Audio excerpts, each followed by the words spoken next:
Hi, I'm Gary, and this is EV Musings, a podcast about renewables, electric vehicles, and things that are interesting to electric vehicle owners. On the show today, we'll be going back to basics in the third of a series of episodes I like to call EV101. This season of the podcast is sponsored by ZapMap, the go-to app for EV drivers, helping you find and pay for public charging with confidence. Our main topic of discussion today is EV basics. This is the last of 3 episodes in the series. In the first of these 3 episodes, we were looking at deciding if electric is the right way for you. We looked at what you need to do before getting your EV. We looked at dealers, leasing, salary sacrifice, and your test drive. We ended with the car being chosen, ready for delivery. In episode 2, we looked at what happens when you get your electric car, getting a charger, choosing your electricity tariff, driving the car for the first time, regenerative braking, one-pedal driving, etc. And in the final episode of this mini-series, we're looking at the 2 big issues that seem to stymie lots of people when it comes to EVs: long-distance driving and public charging. Now, let me start by saying that a lot of the issues that you hear about on social media related to EVs actually come down to 2 simple things. Either firstly, people made the wrong choice when it comes to what car to buy, or secondly, they didn't educate themselves when it comes to how these vehicles work. Now, we talked about picking the right car back in the first episode of this series, ensuring you've got a car that fits your needs and that you can charge easily. The education aspect is, in my mind, the key driver. Now, it doesn't matter if you've got the best EV in the world, if it fits your need perfectly, and it has exactly the range you want. If you don't understand how to drive it or charge it, you're going to hit issues. Now, we're going to be discussing 2 main topics today, primarily doing long journeys and then using public rapid charging. These seem to be the 2 things that generally tend to trip people up when it comes to being first-time EV owners. So let me start by saying that it's entirely possible to own and operate an EV without ever having to do charging away from home. For this to happen, it presumes you already have a home charger, you can charge off street, and you tend to always return back to your home base when you're done traveling. Now, that's the quote-unquote ideal EV experience. Secondly, I want to say that it is entirely possible to do long-distance journeys across the country or the continent without ever having to touch an app or an RFID card or scan a QR code or anything. Just use your bank payment card to start and stop chargers and your in-car navigation to find them. It works. It's not perfect, but it works. So this is not the optimum solution. For the optimum solution, your best opportunity is to spend a little time finding and installing a couple of apps and services and ordering an RFID card or 2. There's a little overhead in doing this up front, but the savings and peace of mind in the long term are well worth it. So let's start with the key apps you need. Because charge point operators have chosen, for reasons, not to put large signs and totems by their chargers like the oil giants do at petrol stations, it's not always intuitive where to find public charging. Sometimes they're in public car parks, sometimes they're in their own hubs, but you could quite easily drive straight past a lot of them if you don't know about them. So you will need an app that will allow you to locate public chargers, navigate to public chargers, and check the availability of these chargers.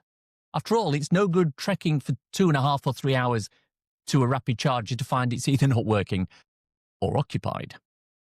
There are several of these apps on the market.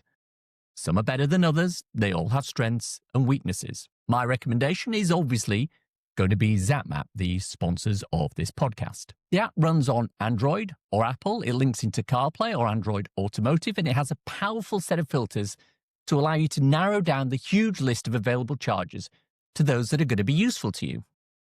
For example, you might only want to use chargers from those operators who appear in the top charge point operators as voted for in the ZapMap customer satisfaction survey.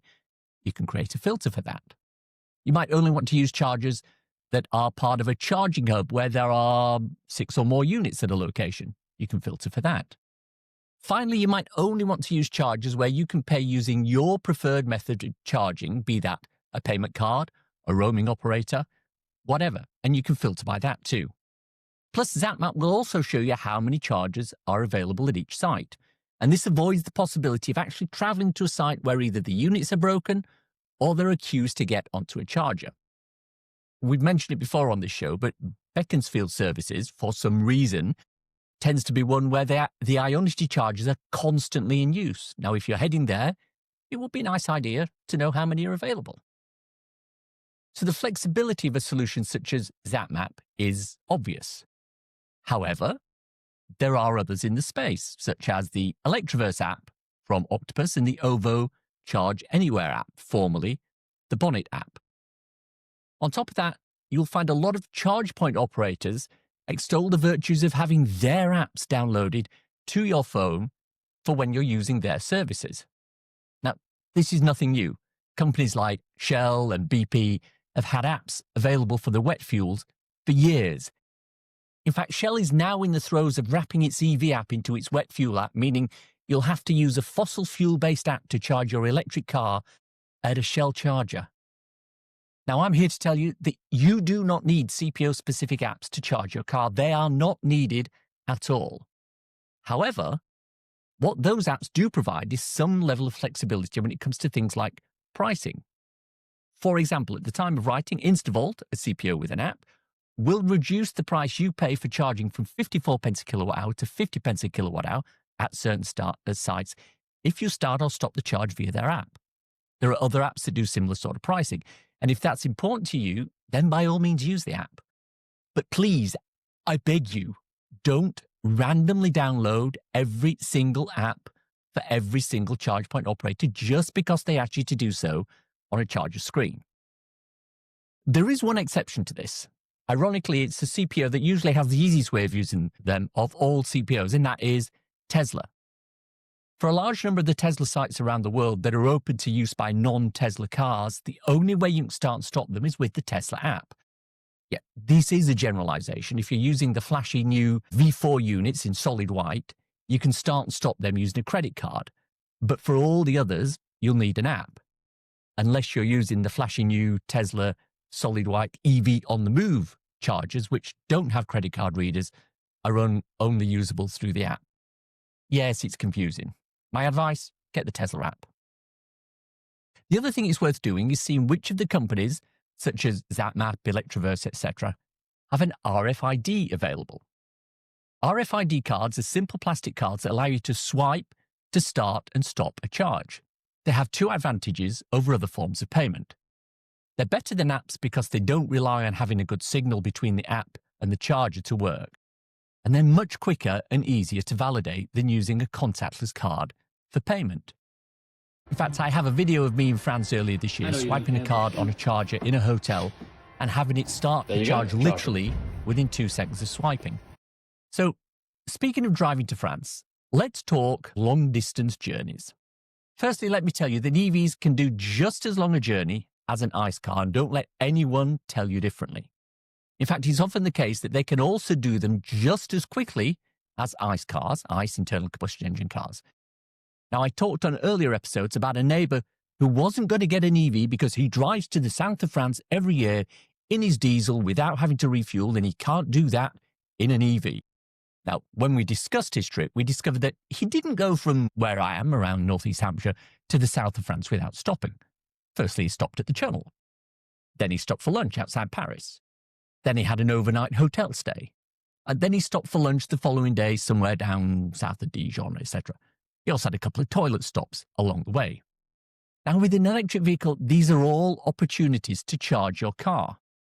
This is done while you are doing other things, not as a separate activity like wet fueling is. I've literally done a foreign trip each year for the last 3 years in an EV. Year 1, I went to Paris. In year 2, I went to Geneva via Paris. And in year 3, I went to Amsterdam via Bruges. Now, while the journey out to these places took a day or two due to the nature of the trip we were doing, the return journey in each case was done in a single day, and the total time spent waiting for charge across all 3 return journeys in 3 years was about 65 minutes. Now, what's more, if you're taking your car across on the Channel Tunnel, there are lots of chargers at the terminal, and you will usually have time prior to going across in which you can charge. Failing that, there are literally more than a dozen different rapid and ultra-rapid chargers within a few minutes' drive of the Calais end of the Channel. So let's go through how you do a long-distance EV journey. The first thing to remember is that depending on what range your car has will affect how you go about it. If you're in a car with a long range, such as a Tesla Model Y long range or a Porsche Taycan, it's a completely different experience to someone trying to do a long distance in something like a Vauxhall Corsa E. Let me give you a specific example from my personal experience. I mentioned the fact that I went to Amsterdam from Brighton earlier this year. I did it in my ID3, which has a 58 kilowatt hour battery and a range of around 220, 230 miles in summer. Now, the same journey was done at the same time by the team from ZapMap. They were driving an almost identical car to me. Theirs was the Cupra Born, which is the same ID3 base skateboard with a Cupra bodywork. And the other main difference was that they had the 77 kilowatt hour battery with a range upwards of 300 miles. Now, we both followed the same route. We were on the same train across the Channel Tunnel. We stopped at the same places along the route. We even parked in the same hotel car park overnight. The difference was that I charged my car overnight at the hotel we stopped at in Bruges. Team ZapMap didn't. They arrived in Amsterdam with around 20 miles left on the GOM, meaning they did the complete journey from Brighton to Amsterdam on one charge. They left the following morning, went all the way back to their hometown of Bristol with just one charge along the way, which I believe was at the tunnel while they were waiting for the train. That's the difference a larger battery made. But it also has to be said that my charging was hardly onerous. I pulled into the charging bay in the car park attached to the hotel in Bruges, showed the payment card, and it literally started charging pretty much immediately. With 7 kilowatt AC charging all night, I left the following morning with a full battery. But what if you don't have a large battery and you have to do that long journey up to see your family in Scotland when you live on the south coast? Well, according to a recent white paper released by Transport and Environment in the UK, all the major motorway networks are very well covered from a rapid charge point of view. You can go pretty much anywhere in England with very little issue. Great Britain, should I say. The Scottish Lowlands are pretty well covered, including the Edinburgh-Glasgow corridor, and both North Wales and South Wales are well covered. There are, however, certain gaps, and these gaps mostly coincide with places where fewer people live. Snowdonia, the Brecon Beacons, for example. Scottish Highlands is another example. The most startling omission, however, is the M6 corridor between Preston and Glasgow. That's not to say there aren't chargers there, because there are, but in terms of the number of major roads within 10 kilometres of a rapid charging unit, there are fewer than other parts of the country. Should this be an issue? Absolutely not. Should you be aware of it? Of course. The easiest way to plan a long-distance journey is to use your vehicle's in-car navigation system if it has one that will send you to charge stops. Tesla will do this, obviously, as will any of the vehicles equipped with the Android automotive operating system, such as the Polestar and Volvo range of cars. Now, no doubt there are others that will do this, but I haven't tested a huge number of them, so I can't tell you which brands do. Now, there is an issue with this sort of navigation, however, and that is that the underlying database might not be totally up to date. If it's using publicly available information that's updated in real time, it'll be fine.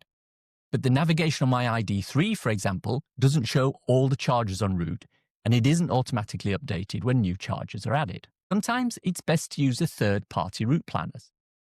These tend to be more up-to-date. Now, for the purposes of this, I'm going to use the route planner within the ZapMap app. As I say, there are others. You can use things like a better route planner, for example. Now, let's assume I wanted to go from Norwich to Exeter, a distance of 286 miles, in an ID3 in summer with a nominal range of 230 miles. If I plug these figures into the ZapMap route planner, it will show me the chargers that are available en route. These are ultra-rapid chargers, the purple icons, or rapid chargers with the pink icons. It will also identify that this is a journey of over 5.5 hours. A journey that long will certainly need a rest stop or a bio stop, so that will be an ideal time to charge.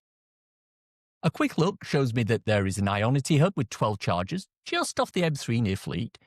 It's 150 miles away, should take me a little under 3 hours to get there, and I'll arrive with 31% state of charge. There are several other chargers in the area if there's an issue, and I also have enough leeway with the state of charge that I can actually travel a bit further if I wanted to, or I was familiar with the range capabilities of the car. If I was comfortable with running the vehicle down a little lower, I could continue to Solstice Park near Amesbury. That's a veritable jackpot for people wanting to charge. It has 2 different Instavolt locations, 2 different BP Pulse installs, a grid serve hub, and a 16-stall Tesla supercharger up to the public. It'll take me 3.5 hours, it's 194 miles, and I'll arrive with 11.5% state of charge. I can then make it all the way to the final destination without having to stop. Now, depending on the weather, the speed I travel, the hills that I have to go up and down, these stops can be changed on the fly if I find I have a greater or lesser range than I had anticipated. The key thing is that I allowed for a contingency and I planned in advance. Of course, once you're more or less used to your car, you really don't need to go to all that sort of planning. Again, with ZapMap, if you have the premium subscription, that will allow you to use ZapMap with Apple CarPlay. And what that gives you is live, continually updated views of nearby chargers with their statuses. So I could do my journey from Norwich, and as I get near to Fleet, I can check the chargers nearby and determine if I have enough charge to continue to Solstice Park. And if my battery is running a little less efficiently than I anticipated, potentially due to a heavier right foot and clearer roads, I can elect to stop earlier near Heathrow, for example, checking the availability of chargers on the way. If there's traffic and I'm using a lot less energy to travel a given distance, I can elect to go further if I want. The key is that there is flexibility, and you can deal with charging according to how you want to do it, not according to what the car necessarily wants. Now, regardless of how we do it, we'll probably end up at a rapid charger at some time in our life. So let's talk about public rapid charging. Remember when you first went to fill your fossil fuel car with petrol? The very first time you did it by yourself, did you know how to do it? Did you feel confident? Did you pay with a credit card? Or was it back in the days of cash? Or even better, was it attended service where you didn't even have to get out of the car and some poor person, like me in my first summer job, came out in all weathers and did all the work for you? Now, I bet most of you knew what to do, mainly because the first time you went to a petrol pump and used it wasn't the first time you ever went to a petrol pump. I bet you watched your parents use them. Maybe one of your parents even showed you what to do one time. It was quite simple. You pull up, at the correct side, obviously, closest to where your fuel cap is. You let the pump know how you're going to pay, either by swiping a credit card or by otherwise indicating that you're paying at the end of the pump. You put the nozzle in, you pump. When you're finished, you replace the nozzle, and you either drive off or park or pay at the kiosk or shop. But I also bet that the first time you did it yourself, there were a few nerves. Would you get the right pump? Would you park close enough to the pump to be able to reach the fuel filler? And you know what? Bet you sorted things out, didn't you? But I bet you also went to a different petrol station and the pump looked slightly different. Maybe it didn't have a credit card reader. Maybe it had a big touch screen instead of a number of little buttons on the bottom. Maybe it asked you to pay for the full amount in advance of pumping for it, which is something that's particularly common if you learned in the United States. But I bet you also dealt with that without any problem, didn't you? So remember that when you get to your first public charge. In theory, charging in public is very similar to filling a car with wet fuel. You park close enough to the unit so you can reach the connector on your car. You let the unit know how you're going to pay, usually with a payment card, but often with an app or an RFID card. You connect the unit to the vehicle and you charge. Now, from that point of view, it's clear that the model is very similar. But many people get confused when it comes to charging because it's new and unknown or unfamiliar. They also experience issues because they expect one thing, but they get another. So I'm going to take you through the 3 aspects of charging that you need to know to make it a success. And they are finding a working available charger, starting and stopping your charger, and understanding charge speeds. Now, finding an available and working charger is actually really simple if you know what you're doing. Now, at the time of writing, there are 82,369 public electric vehicle charging points across the UK at 40,479 charging locations. Figures courtesy of ZapMap. For comparison, there are 8,300 petrol stations in the UK. So it's a fairly safe bet you'll be able to find a charger somewhere not too far from you, probably closer than the nearest petrol station for most of you. The easiest way to find one is to use one of three methods. You can use your vehicle's in-car navigation system, and for most vehicles, this will allow you to find and navigate to a nearby charger. You can use a third-party app such as ZapMap, which will do something similar to your in-car app, but will probably have more chargers in the database, and the database will probably be more accurate and up-to-date. Or you can use a specific charge point operator's app to locate the chargers linked to a specific supplier such as Osprey Charging, GridServe, Ionity, or Instavolt, as a number of examples. Now, any of these ways will let you locate and navigate to a specific charger nearby, but in order to make things easy for yourself, you need to be able to identify a specific subset of chargers. For the smoothest charging experience, you need to be able to locate the nearest charger which meets a given set of criteria. You want one that is the right charge speed for your needs, you want one that's working, and you want one that's available.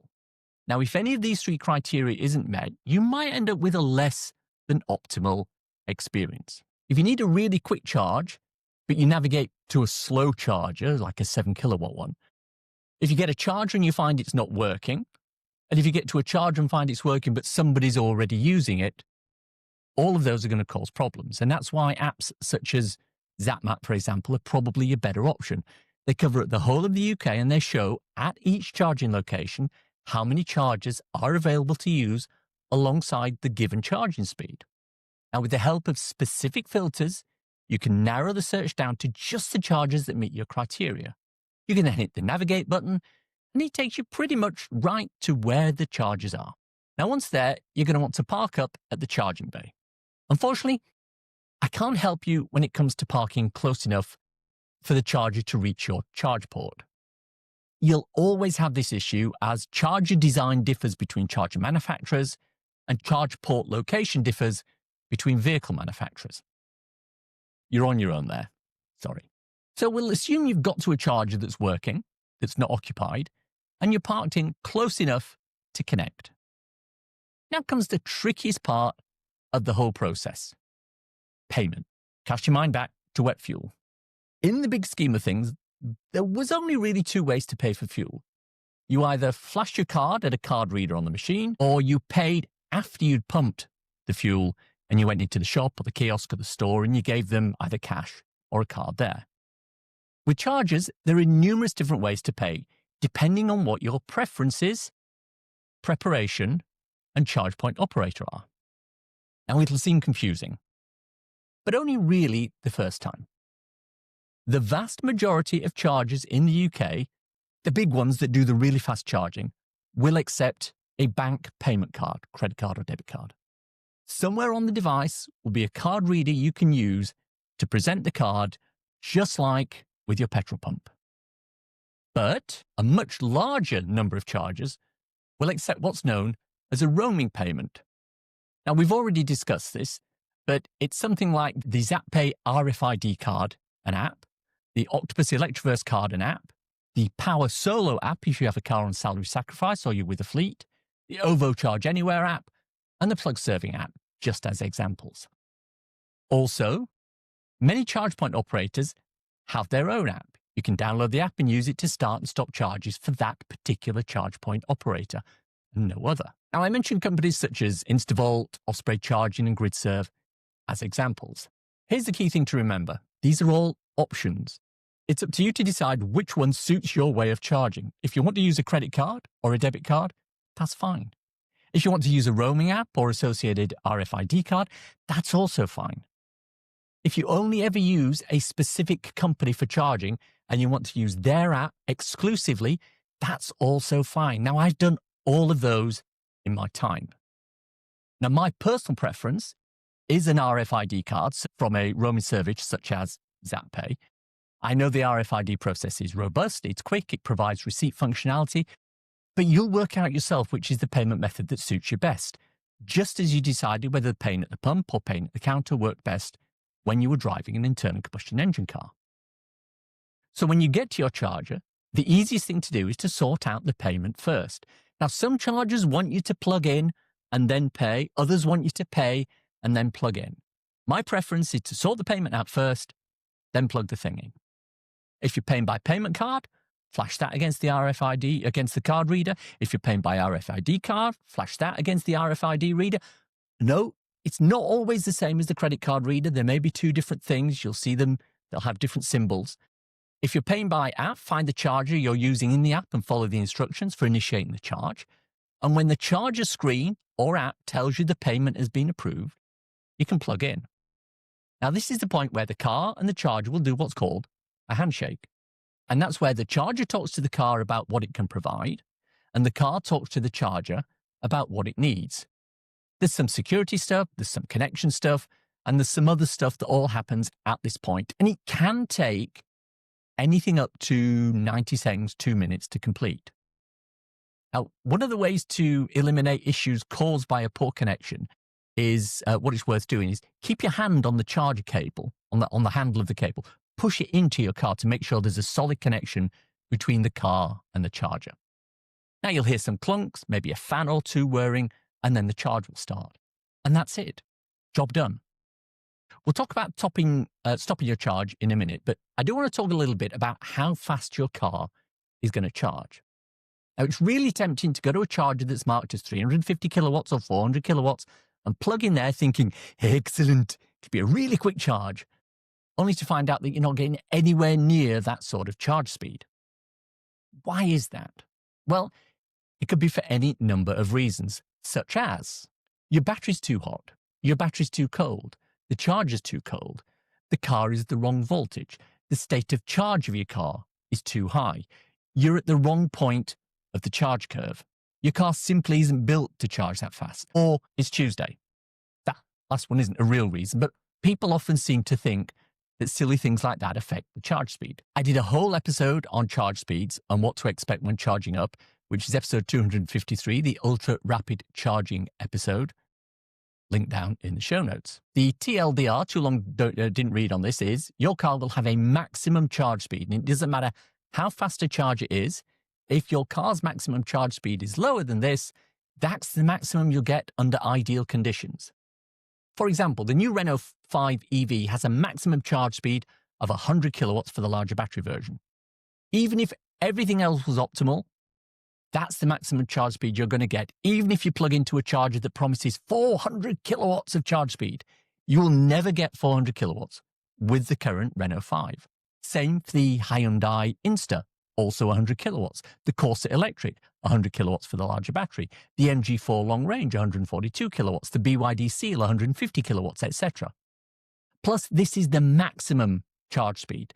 As the battery gets fuller and fuller, the charger will get slower and slower. Once it reaches about 80% full, it will drop down to a relative trickle to preserve battery life. And this is all normal. So let's talk about stopping that charge that you've had going. The first thing to remember is that you can spend as long or as short a length of time at a charger as you want. The key is knowing how much you need. What's usually a mistake, especially in the more modern EVs with a larger battery, is filling it up to 100% on a public rapid charger. And there are two reasons for doing this or for not doing this. One, it's going to be quite expensive to do so. And two, it's going to take quite a long time. Now, remember when I mentioned the charge curve earlier? That's the computer control algorithm that determines how fast a car will charge as it fills up.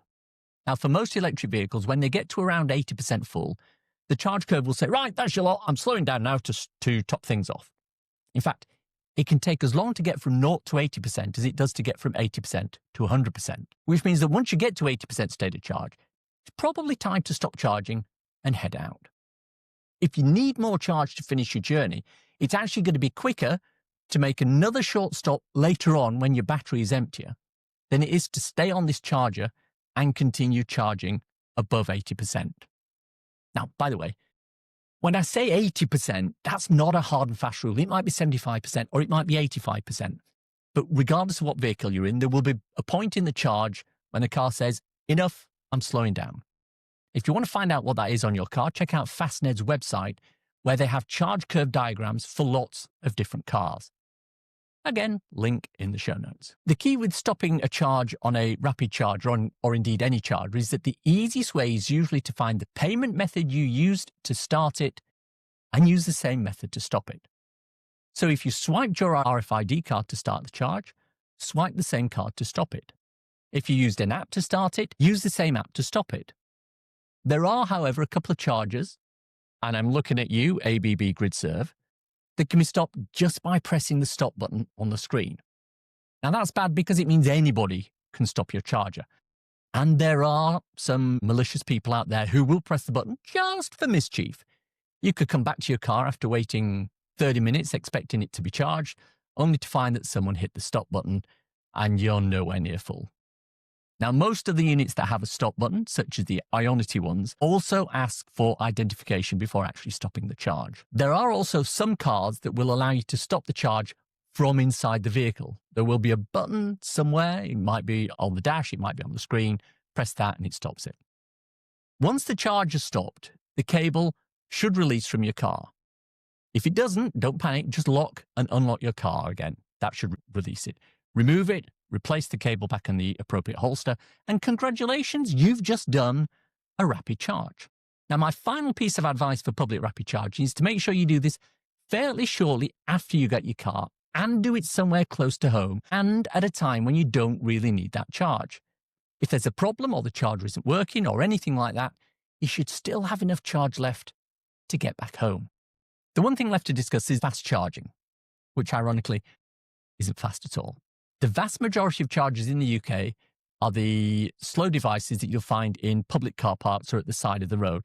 They're different design, but generally they're relatively small, especially when compared with the bigger DC chargers, and they don't have their own cables. You will have received a cable with your EV when you're boarding, and this cable is used to do this sort of charging. Now, the other general rule is that these smaller, slower chargers don't usually have credit card readers on them. And this is when things such as ZapPay and Octopus Electroverse come in handy because you can use them to start and stop the charge. The process for using these is very similar to DC rapid charging. Find the charger, provide a payment method, hook your cable to the charger and your car, start the charge, and when finished, stop the charge in the same way you do with the bigger chargers. Use the same payment method, stop the charge, remove the cable, and go. Make sure to take your cable with you. They're not cheap to replace. The key difference between the big expensive units that have their own cables attached and the smaller units where you need to connect your own cable is speed. If you're doing a long journey and you need to get a charge while you're having a coffee and a pee break, the big units with their own cables are the ones you need to use. If you're parking your car up for several hours because, say, you're in a meeting all day, the smaller units without their own cables are ideal. If you're staying overnight at a hotel or an Airbnb, the slow units work. If you're in a cinema for a couple of hours, the smaller units are ideal. Also, as a rule, the smaller, slower units are cheaper than the larger ones. Companies like Chargy offer overnight charging on their network at 39 pence a kilowatt hour, compared with rapid charging prices of 75p to 89p a kilowatt hour. So that's charging and driving long distance in your car. And with that, our EV101 series comes to an end. In episode 1, we went through all the steps you need to do to get an EV, decide whether they'll work for you at the moment, decide what sort of finance you'll get, new or used, test driving, taking delivery. And then we went on to episode 2, where we went through day 1 with your EV. How to drive it, regenerative braking, the instant power, home charging, one-pedal driving. And in this episode, we looked at the apps you should be looking at, driving long distances with your EV, and using the public charging network. Now, there are a huge amount of other things that could be included here, but these things are your absolute basics. If you're considering getting an EV, or even if you're not considering them at all, but are curious about the whole EV sphere, then I hope you learned something from these episodes. If you want to go into more detail, there are lots of associated episodes connected with several of the topics I discussed here. There's also my ebook, So You've Gone Electric, available from Amazon worldwide for 99p or equivalent, and newly updated with additional sections on battery preconditioning, the Public Charge Point Regulations 2023, finding cheaper public charging, and roaming. Check it out, please. The link's in the show notes. It's time for a cool EV or renewable thing to share with you listeners. The 8 giant cooling towers at the Cottam Coal Power Station in Nottinghamshire were demolished in seconds recently using explosives. The blast actually set a Guinness World Record, and it was a major decommissioning milestone after the plant closed last year. The cooling towers were a landmark in the region for over half a century, and plant owner EDF is now exploring new uses for the site to support UK energy needs. I love to see old fossil fuel tech being replaced with new renewable tech. It's a great video too. The EV Musings podcast is sponsored by ZapMap, the go-to app for EV drivers, helping you find and pay for public charging with confidence. See what charge points are available right now with live availability and unrivaled UK charge point coverage at your fingertips. Pay at thousands of charge points within the app or with the ZapMap charging card. Join over 1 million EV drivers, download ZapMap and charge with confidence. I hope you enjoyed listening to today's show. If you have any thoughts, comments, criticisms or other general messages to pass on to me, I can be reached at info@evmusings.com. On the socials, I'm on Blue Sky at evmusings.bsky.social. I'm also on Instagram at evmusings, where I post short videos and podcast extracts regularly. Why not follow me there? Thanks to everyone who supports me through Patreon on a monthly basis and through coffee.com on an ad hoc one. If you enjoyed this episode, why not buy me a coffee? Go to coffee.com/evmusings and you can do just that. ko-fi.com/evmusings. Takes Apple Pay too. Regular listeners will know about my 2 ebooks, So You've Gone Electric and So You've Gone Renewable. They're 99p each or equivalent, and you can get them on Amazon.